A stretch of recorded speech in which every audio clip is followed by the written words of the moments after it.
এত সুন্দর করে সাজেছে, এই লুকটা দেখার পরে একটাই ডায়লগ দেওয়া যায়, ইয়ে হাত মুছে দিই তো ঠাকুর।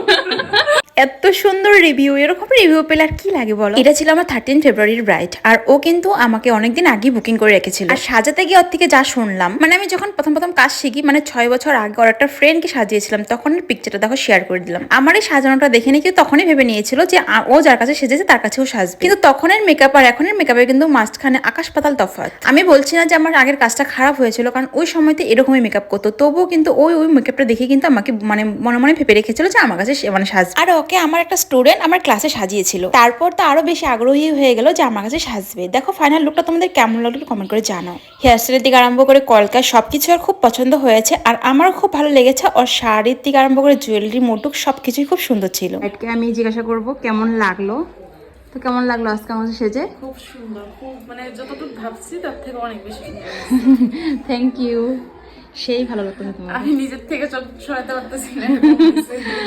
থ্যাংক ইউ এত সুন্দর করে সাজানোর জন্য। থ্যাংক ইউ সো মাচ আমাকে এত ট্রাস্ট করার জন্য।